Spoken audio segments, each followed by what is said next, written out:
The title of this session is Doubling Your Brain Power, and this is perhaps the most exciting session that we've had the opportunity to talk about, and it's based on our understanding and based on our discovery that every human being is born as a genius. Every single one of us has enormous, untapped reserves of creativity which we habitually fail to use. And the purpose of this session is to explain to you some of the aspects of your own creativity and show you how to get far, far more out of yourself. We know that in terms of goal setting, in terms of planning for the future, in terms of our aspirations for our income and the things that we want to accomplish, that we can never have any more than we have today simply by sweating harder. The old days where the basic rule was that you worked harder and harder and you hammered away, and if you weren't getting results, what you did is you worked harder still, have been passed over. And today we know that we live in a totally creative world, and that everything that we have today is as a result of the efficiency with which we use our minds. We mentioned this before, and that everything that we have tomorrow is going to be as a result of how we use our creative capacity. The amount of creativity we use is very closely connected to our self-concept and to our attitudes toward ourselves as creative persons. Every child is born with remarkable aspects of creativity. As a matter of fact, in some of the studies they've looked at, they find that 95% of children tested between the ages of 2 and 4 test out as highly creative. Highly creative in that they are imaginative, they're innovative, they're curious, they have tremendous capacities for abstract reasoning and for creating imaginary images. Testing the same children at the age of 7 years, they test out at only 4% creative. In the period between the early years and age 7, children are continually discouraged over and over again from being creative and innovative and letting their imaginations run rampant. Children are continually told that that's foolish or that's silly or you have to color between the lines or don't touch that, smell that, taste this, get into that. And children gradually learn at a deep subconscious level that it's not smart to get off of the beaten track. It's not smart to try to look or touch or taste or feel things that mommy and daddy don't approve of. The wonderful thing about creativity is that it's subject to another law which we call the law of use. The law of use simply says that with any human faculty, we either use it or lose it. The creative faculty, however, is never totally lost. What happens is that it goes underground and becomes a latent talent or capability of the human mind, and that we can begin to use our creativity again any time in life that we so decide. The purpose of this course is to show us how to trigger it, how to stimulate it, and how to get far more out of it. As a matter of fact, it's been said that necessity is the mother of invention, and if that's so, then creativity is the father. Ralph Waldo Emerson said that we live in the lap of an immense intelligence, and he described this immense intelligence as though it were an ether that surrounded the earth, like a huge mainframe computer into which every one of us can tap. This has been called throughout all of history things like the oversoul or infinite intelligence or the universal subconscious mind or the collective unconscious, and we are going to talk about this aspect of human creativity as the superconscious mind. This superconscious mind is so much vaster than our own individual intelligence, and it is something that we use on a random and haphazard basis all the time. Have you ever had the experience of being working on a problem or trying to achieve a goal or being wrestling with some dilemma, and as you're walking along or driving along, an idea shoots into your mind like a bolt and it's a perfect idea? Or have you ever had the example, for instance, where you have been thinking about someone and they telephone you and the phone rings and it's them? Or you've called someone else and they say, I was just thinking about you just when you telephoned. We have examples of this all the time where we have these almost unearthly bolts from the blue that seem to indicate that we have the ability to tap into a different form of intelligence than anything that is taught in the textbooks. And the purpose of this session is to explain how this works, because by using this superconscious capability, we find that we can dramatically improve the quality of our results and move faster toward the achievement of our goals than by using any other human faculty. There's a book by Richard Buck called Cosmic Consciousness, where Buck goes back over several hundred years of the most creative men and women of all time and finds that virtually every single one of them spoke about in their writings of an ability to tap into a higher form of consciousness. This superconscious mind is characterized by some of the following things. First of all, it's the source of all pure creativity. All great creative geniuses, all great innovations, all major breakthroughs in human history have come as the result of superconscious functioning. Some of the people who have written about using the superconscious functioning are, for instance, Ralph Waldo Emerson. Emerson said that he never wrote anything of his own volition, but he just simply acted as a conduit for this oversoul or this infinite intelligence, and it would pour through him, and the words would flow out onto paper, word perfect, come through his brain almost as if he were tapped into an unearthly power source. Mozart, for instance, considered the greatest musician of all time, wrote his music note perfect the first time.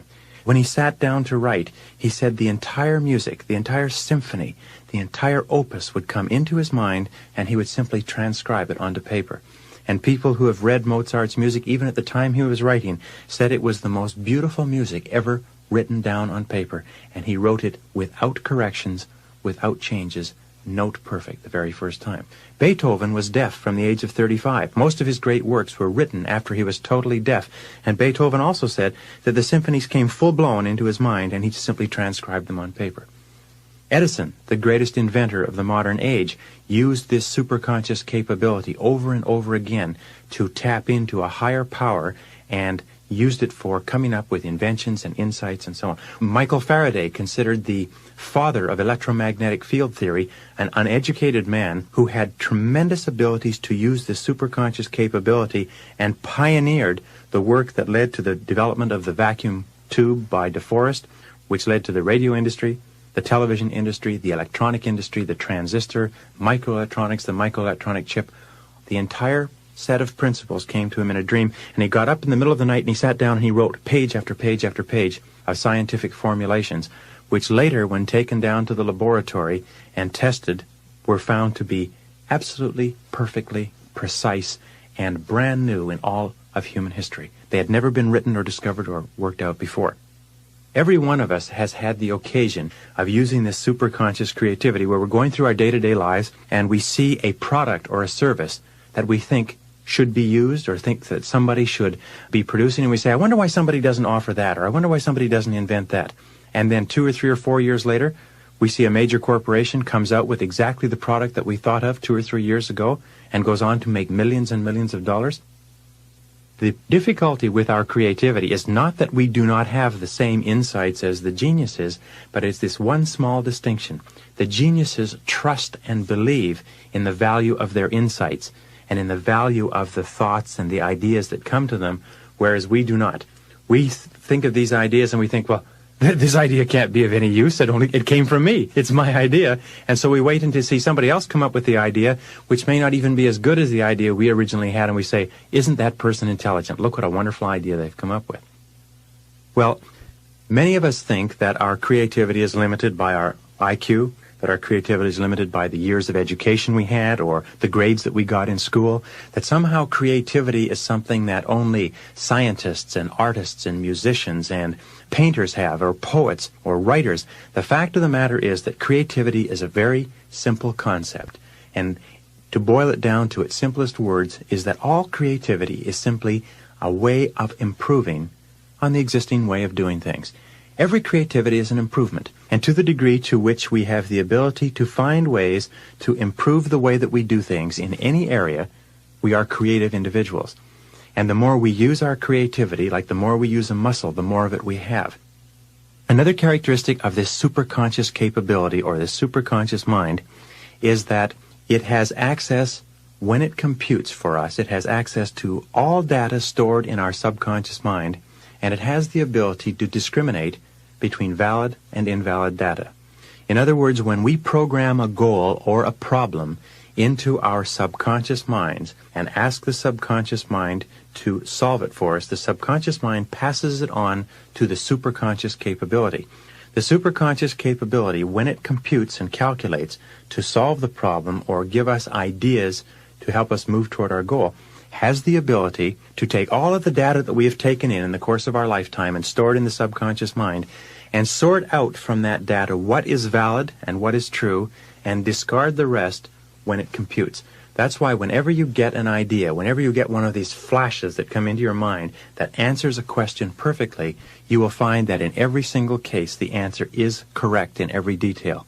Another characteristic of this superconscious capability is that it brings us ideas that lie outside of our own individual experience. Often we will get ideas that are totally new and that come totally from outside the experience, the education, the knowledge that we've had in the past. This is why most of the great breakthroughs in science and technology today are coming from small corporations, individuals working in private research laboratories. Very few of the major breakthroughs come from the big companies. The big companies will take the major breakthroughs and develop them and commercialize them, but almost invariably, these major breakthroughs are coming from people sometimes who have not even been in the field before, but they get ideas and insights into doing things in a new or different way that are completely unique and original and that lead to the opening up of entire new industries. It reminds me of a story of a small boy who came to the scene of an accident.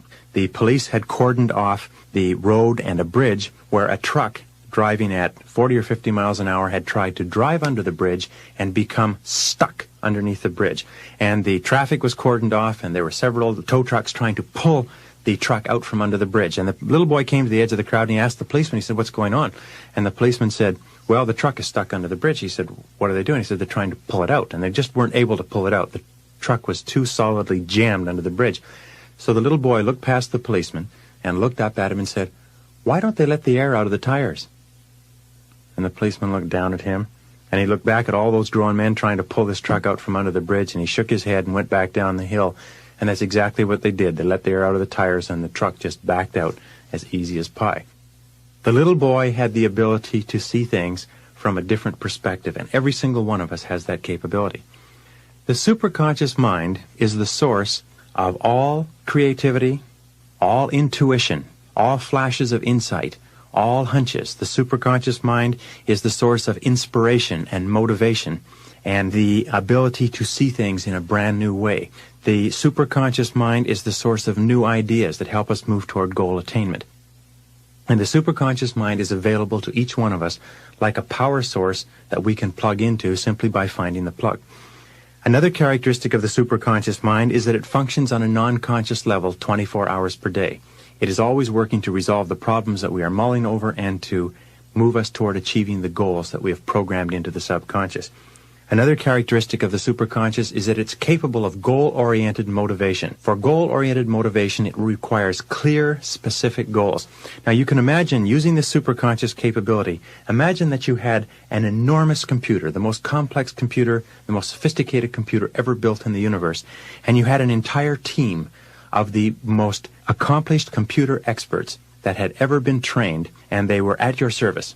And you could go to them with any problem or any goal, and they could put it into the computer, and they could give you the answer, or they could give you the ideas that you would need to achieve the goal. Nonetheless, even with the most sophisticated computer and the most intelligent computer operators, there is nothing that they could do if you could not define the problem for them, or if you could not clearly tell them what it is that you wanted to accomplish. This is why we talked before about how important it is to have a very clear, specific idea of the goals that we want to accomplish.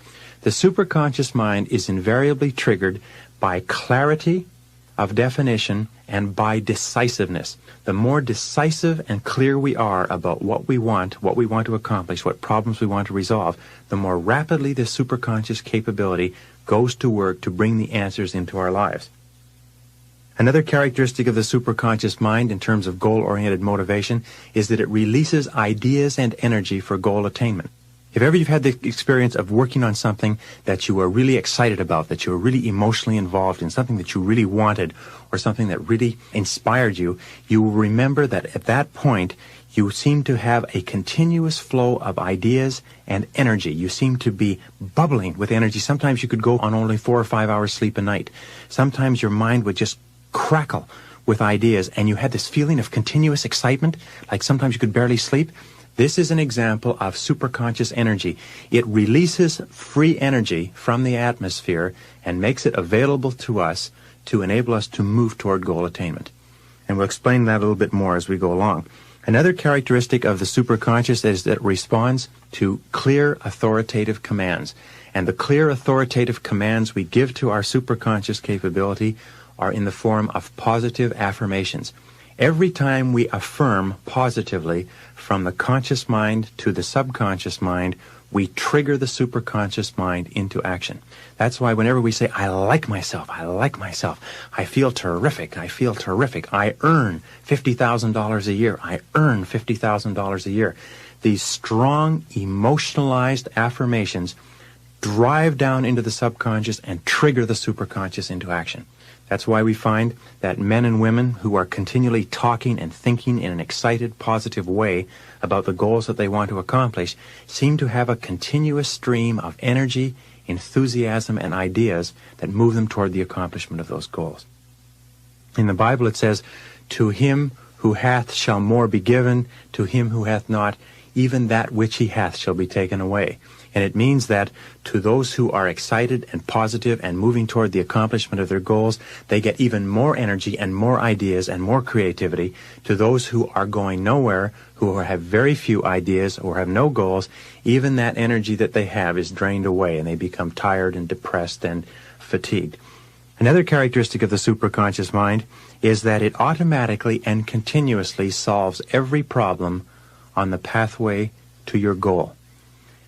No matter how far the goal is, no matter how distant, as long as the goal is clear, the superconscious will give you every single idea and solution that you need in the exact order that you need it.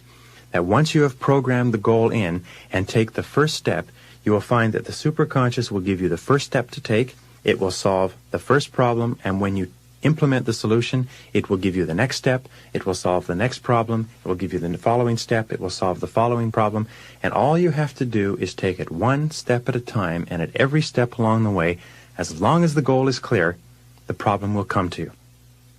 Another characteristic of the superconscious is that it operates best in a spirit of faith and acceptance, which means that the harder you don't try, the more rapidly the superconscious brings you the ideas and the solutions that you require to achieve the goals that you've programmed into the subconscious. In all creative work, mental effort defeats itself. Creativity cannot be forced. Creativity invariably favors the relaxed mind. When we talked in mental programming about how important it is to relax, to take a deep breath, to get a clear mental picture of what you want to accomplish, and just absolutely believe with complete confidence that if you can keep that clear mental picture, that it will come to you exactly when you are ready for it. This superconscious capability, the more you believe in it, the more you absolutely trust that you are moving in the direction of your goal and that your goal is moving toward you simultaneously, the more rapidly it seems to work. The harder you try to force it, the less effective it is. In the Bible, again, it says, whatsoever ye desire when ye pray, believe that ye have it, and you will have it. This is one of the most powerful admonitions to self-confidence and to positive thinking, that if you absolutely believe that you already have the goal as achieved, and just confidently expect each step to take care of itself, that's what triggers the superconscious into working. Another capacity is that the superconscious grows in capability as it is used and believed in. The more that we absolutely believe that it is working for us, the more rapidly it works. And you'll find a very interesting thing, that when you begin using this superconscious capability, it's the same as getting a muscle into shape. If you have not done physical exercise for a period of time, it'll take a while before you limber up and loosen up and are able to use your muscles in a particular sport. When you have warmed up and when you have gotten yourself into good physical condition, you find that you can play longer, you can engage in the sport for hours without fatigue, that you can do more and more with greater and greater flexibility and adaptability. It's the same way with this superconscious capability. The more you use it, the faster it works and the better it works, until it finally gets to the point where you can think of a goal or put a problem into the superconscious and you'll get a response sometimes within minutes. Sometimes so fast that it will absolutely stagger you. By the way, Dr. Joyce Brothers calls this flow of superconscious creativity just by the words flow. And whenever an individual has been working on a creative project, and many people who have to write proposals or write reports or write term papers have had the experience of sitting down to work at a term paper or to work on a proposal, and suddenly something clicks in their mind, and the words begin to flow, and they begin to flow line after line after line and page after page, and it seems that you can write the whole proposal from beginning to end almost without notes, and when you're finished, it's word perfect. Many of the great poems and the great stories and the great songs, many of the great creations of human history have been written or constructed word perfect the very first time. And this is all an example of this superconscious capability that's available to all of us. Another capability of the superconscious mind is that it has the ability to take us through the lessons that we need to learn in order to achieve the goal. We know, for instance, that the subconscious mind will take a goal and will go to work to move us toward that goal, very much the way a torpedo, once it is aimed at a particular target and fired, the torpedo will move toward the target, will take sonar blips from the target that feed back to it, and will correct its course, and no matter where the target goes, the torpedo will hit the target. The superconscious will do this also, but the superconscious has one additional unique capacity, and it is this. We can program our goal or target into our mind, into our superconscious capability, and as long as we have a very clear idea of what it is we want to accomplish, we can then fire off our mental torpedo into the air, and the superconscious has the ability to seek out and find the target, even though we have no idea where it is when we begin moving toward it. While we are moving toward this target, the superconscious, especially if we have set a goal or target that is very high for us, the superconscious will take us through the lessons necessary to enable us to accomplish that goal. It will take us over hurdles. It will take us through mistakes, through obstacles, through setbacks, through disappointments, through stumbling blocks, if you like, every one of which has been put there to teach us a valuable lesson to enable us to reach our ultimate goal. We've all had the experience of having unfortunate or unhappy things happen to us in our lives. And then later, in retrospect, we look back and we say, boy, wasn't it fortunate that that happened at that time? Because if that hadn't happened, this wouldn't have happened, and this wouldn't have happened, and we wouldn't have arrived here, which is where we wanted to end up in the first place. Have you had that experience? It's a very normal experience that we look back in retrospect on unfortunate occurrences and we say, boy, it was lucky that happened. Because if it hadn't happened, I wouldn't have achieved the happiness or the success that I've achieved today. On the David Susskind show a few years ago, they had 4 young men who had earned $1 million before the age of 35. And in talking to these young men, they asked them how many different careers or businesses they had been in before they had reached the business that enabled them to become financially independent at a young age. And it turned out that they had each been in an average of 18 businesses before they reached the one that enabled them to be financially successful. Now, the logical question is this. Did they fail in 17 businesses? Because that's what happened. They went in and out of 17 businesses or careers before they found the 18th one. What was the purpose of each of those 17 businesses on average? Wasn't it to teach them the essential lessons that they had to learn if they wanted to become millionaires in their mid-30s? Of course. Now, the difference between winners and losers is simply this, is that winners accept and believe absolutely that they are fated and destined to be successful, and that every single thing that happens between where they start and their ultimate success is either a step forward or a valuable lesson that has been sent to them to teach them something that will enable them to be ultimately successful. The losers set off with sometimes high goals and high ambitions, but whenever they reach disappointments and setbacks, they quit or they deviate or they scrap their goals or they settle for something far, far less. The winners take every single challenge, every single hurdle, every single difficulty and say, all right, this has been sent to teach me something really valuable. This is part of the process that prepares me and equips me for achieving my ultimate goal. So what can I learn from it? And that's the distinct difference. And if you absolutely believe that you are fated to be successful, then just simply confidently expect that every single thing that happens to you is happening to you for your benefit. It is up to you to find the benefit that's hidden within it. And again, Napoleon Hill, who calls the superconscious mind the infinite intelligence in his writing, simply said that within every setback or obstacle or disadvantage, there is the seed of an equal or opposite or greater advantage or benefit. And that the successful man or woman always looks for the advantage or benefit in every situation, and lo and behold, they always find it. Because as long as you're looking for the obstacle or benefit, you cannot be seeing or worrying about the negative event or the setback. The next characteristic of the superconscious mind, which is terribly important to us, is that it makes all of our words and actions and their effects fit a pattern consistent with our self-concepts, with our current programming, and with the goals that we are trying to accomplish.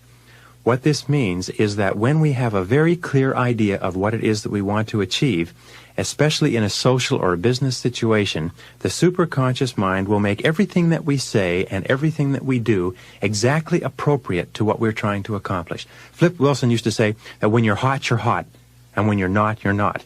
And we've all had the experience of being in a situation where we simply couldn't say or do the wrong thing. It seemed that everything that came out of our mouth or everything that we did was exactly right for the situation.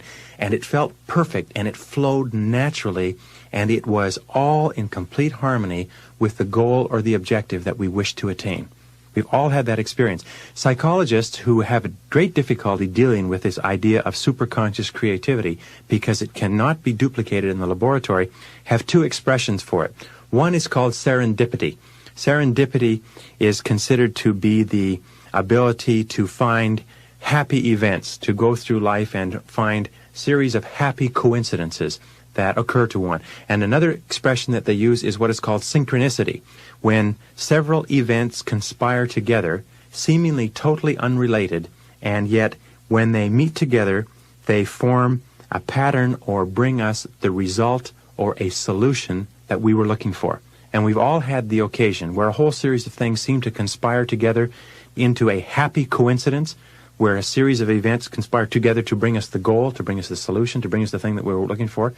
This synchronicity or serendipitous series of events is simply another functioning of the superconscious mind. Another factor in superconscious functioning is that the superconscious mind functions best under two conditions. It functions best when the conscious mind is working with 100% concentration on solving the problem or achieving the goal. Very often when we are totally concentrated on accomplishing one specific important thing, the ideas that we need will flash into our minds. The other time that the superconscious mind works is when the conscious mind is completely elsewhere, when we are thinking of something else totally separate and apart from the problem or the goal that we're working on. Very often we'll be driving along or going for a walk or listening to a piece of music, or even in the middle of a conversation, the idea or the answer that we have been searching for will shoot into our mind with crystal clarity. The superconscious mind does not function when we are mulling over our problems or our goals. The superconscious mind only works when we are concentrating totally or when we're not thinking about it at all. So it is a very good idea to try both on every problem, to try both on every goal, and I'll give you some methods to do that in a couple of minutes. The superconscious mind also contains all monitor circuits, which means that we can use the superconscious for pre-programming. Many people have the ability to wake up in the morning without an alarm clock. This is an ability that everybody has. They can program their mind to wake up within 1 minute of a particular time, whether it's in a pitch-black room, whether they've gone to bed early or late, whether they have crossed time zones, and every single time their mind goes off like a little alarm clock and wakes them at exactly the precise moment that they've programmed into it. As a matter of fact, nobody needs alarm clocks. The only reason we use alarm clocks is because we doubt this superconscious capability. Has anybody ever wondered why this works? Thousands of people don't use alarm clocks, but they very seldom sit down and say, well, why is this? Why is it that it's possible to program this time so clearly into my mind and wake up within a minute of that time? Another way that you can use this superconscious capability is in getting parking spots. Many people can get parking spots 20 out of 20 times on crowded city streets. My wife, for instance, has a series of things that she does in a given day, banks that she visits and stores and so on. Because we have two small children, it's not convenient to park way out in the parking lot or a long way from the entrance to these stores or shopping centers. So she has a particular parking stall in front of each place that she's going to, which she visualizes. And even on a very busy day, when she arrives there, somebody is holding the parking stall for her, and just as she arrives, not one car earlier, not one car later, the person who's holding the parking stall backs out and drives away. Anybody can use this to get parking stalls. I personally can get 2 parking stalls on a downtown street in any city in North America. You can develop it to the capability where you can win bets on it. All you do is clearly visualize a parking stall in front of the building where you want to park, and you will find that each time that you arrive there, to the degree to which you absolutely believe it will be there, the parking stall will be there. And I've had thousands of people tell me that they've been doing this for years, and their friends are just so outraged and irritated because they can do it every single time.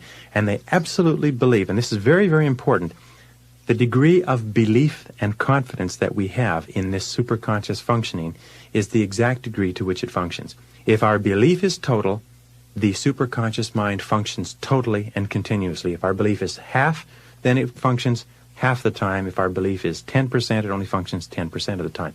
It's totally controlled by our own minds. With regard to pre-programming the computer, you can remind yourself to make a phone call at a certain time. You can remind yourself to take something from home to the office or from work to home. You can remind yourself to drop off something or pick up something. You can program it in and just tell the superconscious to remind you at exactly the right moment. And at exactly the right moment, just as you're passing the item or passing the telephone or passing the store, the idea will shoot into your brain to remind you to pick it up, make the phone call, drop it off, or whatever it happens to be. The superconscious mind has its own separate computer, which will bring you exactly the answer that you require to solve your problem or achieve your goal at exactly the right time for you. The superconscious mind knows the time better than you do. And the most important thing you can do is that when the answer comes to you, you must act on it immediately. You must immediately implement the intuition or the flash of insight or the idea or the answer that comes to you.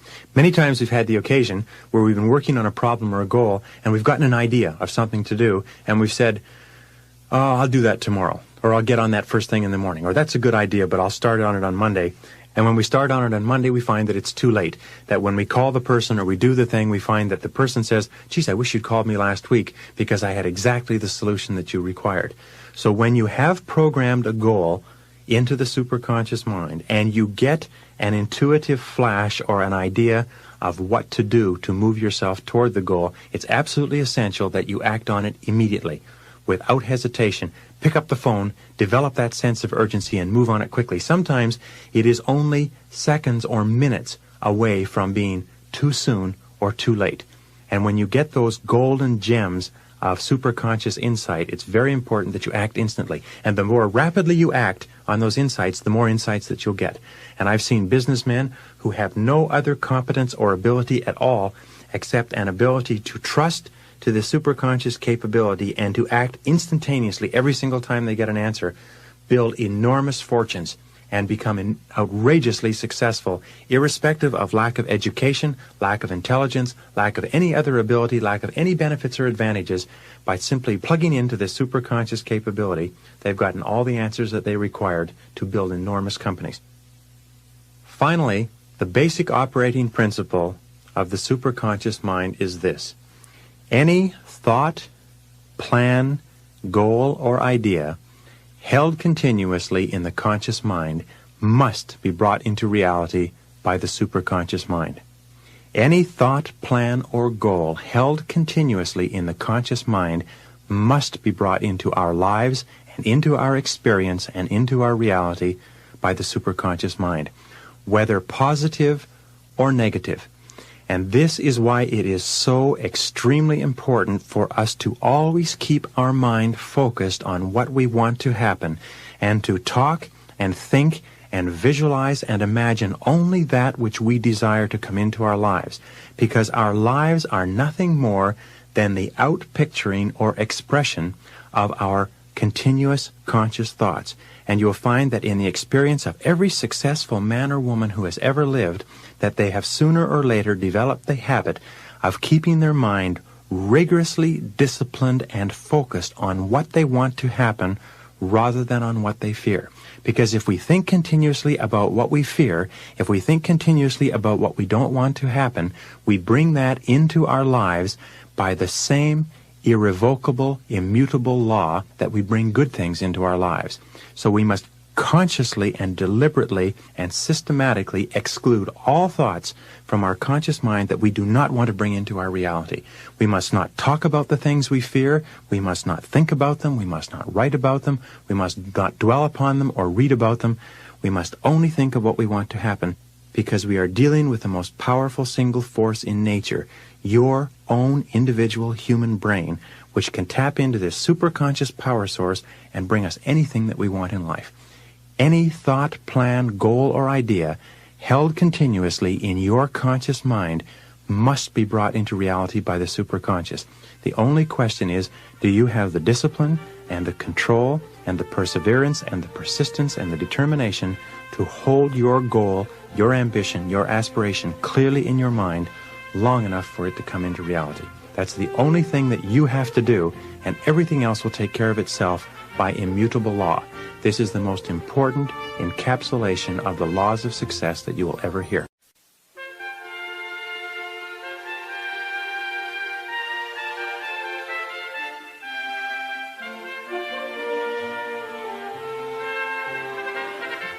In this session, we're going to talk about programming your mind for success.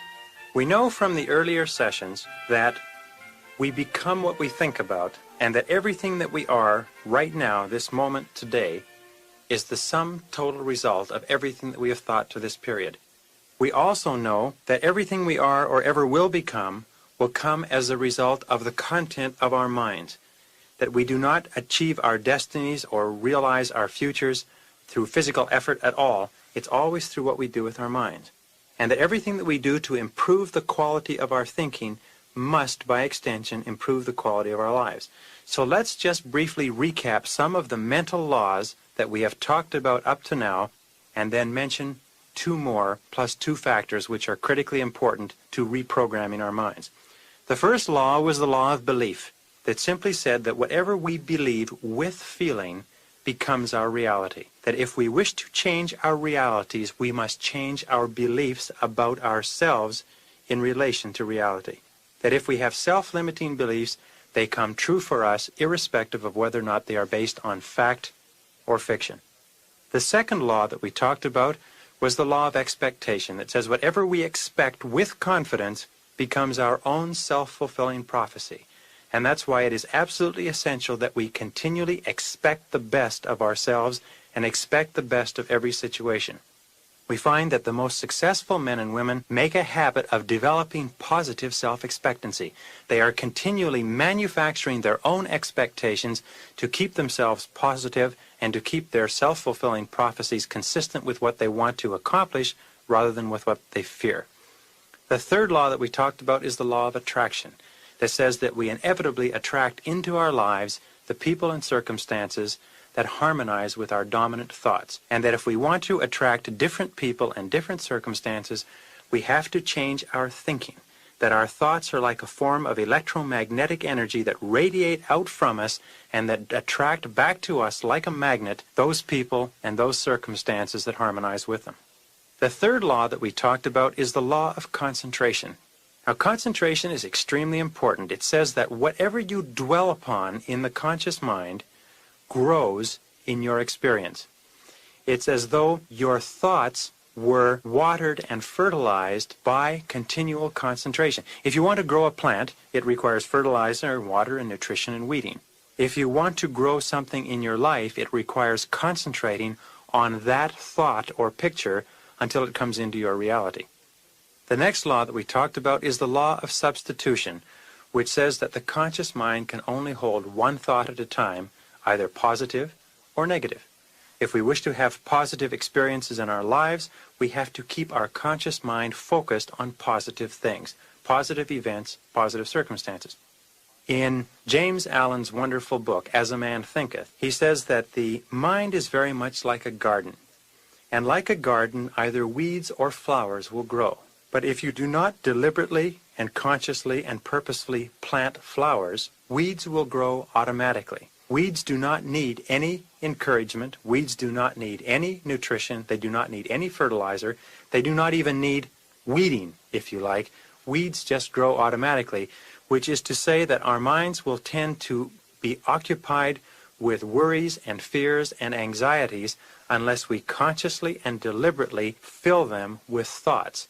Like a vacuum, the mind will not remain empty for any period of time unless we consciously fill them with thoughts consistent with the people that we want to be, with the characteristics and attributes that we want to have. Then what we'll have is weeds. And the reason why most people are so unhappy in life is that their minds are full of weeds. It's as simple as that. The two factors that are important are thought and feeling. Feeling is, if you like, the activating process of mind. That each thought that we wish to bring into our reality must be charged or activated by an emotion of desire, an emotion of love, an emotion of excitement. But a thought without a feeling does not generate a reaction in our lives. A feeling without a thought does not generate a direction. So thought and feeling must be mixed. The next law is what we call the law of practice, or the law of repetition. We know that if we wish to develop a motor skill or a mechanical skill, if we wish to learn how to type or to play tennis or to ski or to do anything that requires our physical body, in order to do it, we have to first learn the skill, and then we have to practice it over and over and over again until it becomes automatic. Every single attitude or thought or value that we have is a habit pattern of thought, either positive or negative. And if we wish to change from negative habit patterns to positive habit patterns, we have to practice the positive ones over and over again. If we wish to see ourselves and think about ourselves as positive, constructive, achievement-oriented, forward-looking individuals, we have to think about ourselves and dwell on ourselves as being that type of person all the time. By doing that over and over again, that's how we practice until it becomes a habit. Positive people do not have to remind themselves to be positive when they get up in the morning. Positive people are positive because they have thought positively for so long, it's a natural habit for them to be positive. It's a habit for them to be optimistic. It's a habit for them to look for the good in each situation. It's a habit for them to respond positively to other people. They don't have to make any effort. They have done it over and over again until it is an automatic response. And our entire future is dependent upon the habits we form, especially the habit patterns of mind. As they say, form good habits and make them your masters. And finally, the law of relaxation. The law of relaxation says quite simply that in all mental working, effort defeats itself. Now, in physical working, if we wish to chop a piece of wood or hammer a nail into a block of wood, the harder we hit, the faster we chop the wood, the faster we drive the nail in. So we know that in the physical world, the more exertion we put in, the harder we work, the more we put our shoulder to it, the better results we get.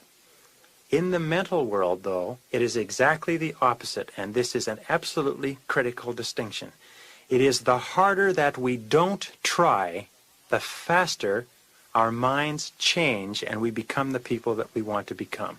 The more we just relax and confidently believe and expect that the things that we want will come into our life when we are ready for them, the more rapidly they come in. The harder we work, the farther we push, the less success we have. And if we try to make things happen out of their due time, invariably we precipitate a crisis in our lives. If we try to make things happen too fast or too slow, especially in mental working, we will cause enormous stress and chaos in our lives. So the answer is just to relax, to confidently believe, to think about, to concentrate on what we want to happen, to keep our minds focused on where we want to go, and just confidently expect that exactly when we are ready, what we want will come to us. In this session, we're going to talk about the process of changing our thoughts, the different things that we can do to change our thoughts and our habit patterns, our mental habit patterns, from negative to positive. We know that we always earn a living in a manner consistent with our self-concept. We know that we always behave in a manner consistent with our self-concept. We know that all of our performance is linked to our self-concept up to this moment. We also know, wonderfully enough, that every human being is in a continual state of becoming. As a matter of fact, there is a sub-branch of psychology called the psychology of becoming. The psychology of becoming simply says that nobody stays the same for any period of time. We're continually evolving and growing as human beings and becoming more and better and different, and that we are always changing in the direction of our ideal self. We are always changing in the direction of our dominant thoughts and our dominant goals. Our job in this process is to keep very clearly in our minds the people we would like to be and the goals we would like to accomplish. And as we do that, we begin to move irrevocably toward them, just like a rocket ship moves toward a distant star and then becomes attracted by the gravity of that star and moves faster and faster on the way toward it. There are two habits of mind which we must carefully avoid if we are going to continue to grow and evolve toward the full development of our potential. And the first is what is called homeostasis. Homeostasis is the condition of clinging to the status quo. It's the unwillingness to let go of the past. It's the desire to keep things exactly the way they are. Because we know that the whole idea of change is scary, and many people, rather than allowing themselves to go with the flow and to change and evolve and grow and become more fulfilled human beings and hold back the future and keep their minds rigidly fixed on what they are and where they are today and not advance at all. So in order to change our self-concept, one of the first things that we learn is that we must be willing to let go of the old person and to become the new person and to make efforts in that direction. The second malady that we must avoid is what is called psychosclerosis. Psychosclerosis is a hardening of the attitudes. Psychosclerosis is a case that sets in when we become rigid in our thinking. We become inflexible and we become dogmatic, and we will not allow any kind of a change into our lives. We again dig in our heels mentally and we try to hold back the tide. These two, psychosclerosis and homeostasis, or what is called the homeostatic impulse, the refusal to change, hold us back, but all they do is they hold us in our rigid older selves and they prohibit our growth. In order to continue growing, we have to let go. We have to decide to change our minds by developing new habit patterns of thinking about ourselves. Developing new habit patterns of thought is not that difficult. It only takes something like 10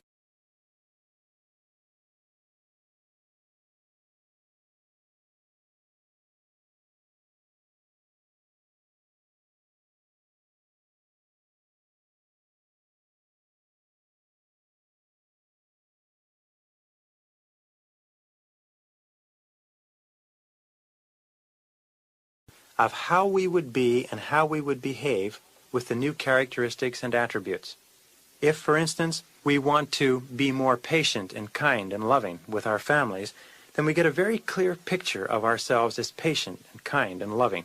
And we see that picture and we use that as our directional mechanism or our source of direction, a homing beam that we focus in on and try to keep in a straight line with. Also, if, for instance, we want to develop leadership ability, or we want to develop the ability to make decisions, or we want to develop greater self-confidence, then we begin to think about ourselves as though we already had those qualities and characteristics. We begin to look at other people and think of other people who have those qualities and characteristics and see us acting that way. As we begin to do that, we begin to change our self-image by replacing the picture that we have in our mind of the individual with a negative habit pattern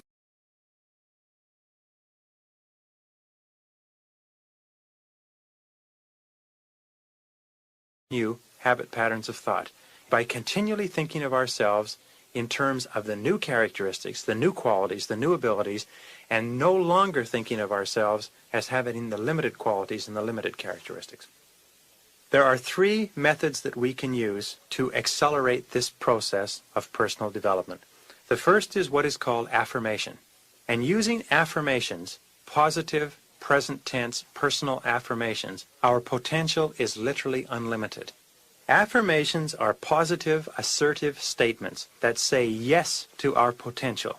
And the affirmations that we've talked about up to now are affirmations like, I like myself, I am responsible, I feel terrific, I am decisive.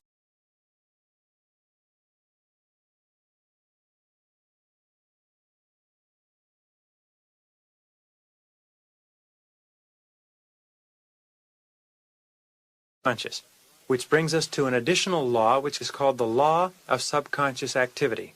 And the law of subconscious activity simply says that whatever the conscious mind believes and accepts, the subconscious mind immediately goes to work to bring into our physical reality. The subconscious mind is a mechanical agent that acts and obeys our instructions, and our instructions are always the content of our conscious mind. Clint Eastwood starred in a movie called Firefox. It was quite a remarkable picture, and the plot of the movie was that the Russians had developed a supersonic jet fighter that was so advanced that it could be controlled by the thoughts of the pilot. And the pilot could think the plane up or down or sideways. It could think the plane into firing or discharging or taking evasive action. And at the critical moment in the movie, Clint Eastwood has to remember to think in Russian because the plane is programmed only to receive thoughts in Russian. Now, when we think of a technological marvel like that, we know that it is only the stuff of science fiction, that it'll never be possible for a person to use simple thought power to direct a supersonic plane or any technological marvel. Yet, we are exactly the same way in that our lives are directed either up or down or sideways or in any direction by the content and the quality of our thoughts on an ongoing basis. That whatever we think in our mind, we begin immediately to move our mind toward. It's the same as when you are sitting driving down the street in an automobile with your hands on the wheel. If you turn the wheel sharply to the right or the left, you'll go to the right or the left. If you are driving through your life, as you turn your thoughts sharply to the right or the left, your life and your experiences will tend to go in that direction also. Our thoughts have inordinate power, and not only that, our thoughts have a powerful impact on the people around us for ways and reasons that we simply do not understand yet, but our thoughts have a kind of magnetic energy that actually causes changes in the behavior and the performance of other people around us. So thoughts are things, if you like. Thoughts are very, very powerful. Using affirmations, and you can create affirmations for anything that you want to accomplish. Using affirmations means our future is absolutely unlimited. And so what we have to do is we have to keep talking to ourselves. If we want to increase our income, we have to keep talking to ourselves as though we had that income already. We have to keep saying, I have, or I earned $30,000 a year. I earned $30,000 a year. Affirmations, in order to be accepted by the subconscious, have to be couched in the 3 Ps. First of all, they have to be personal. It has to be I. We cannot say you or somebody else. We always have to talk in the first person singular. I like myself. Second of all, they have to be positive. If we wish to quit smoking, we would not say,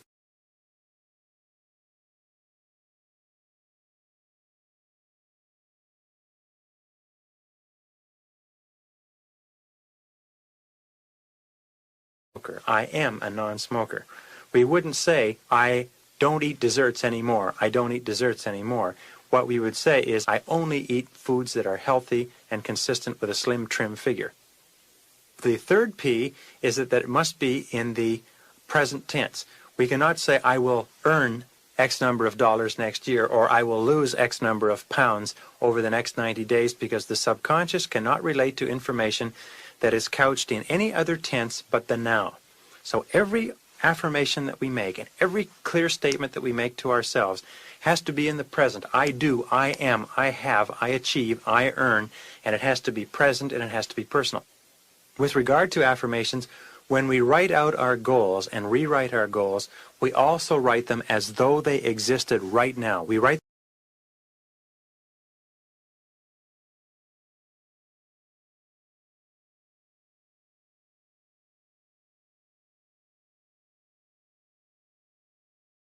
most powerful single capability that the human being has, and it is the ability to form a clear, precise, vivid mental picture of the things that we want to be, have, or do, and to hold that picture very, very clearly in our minds.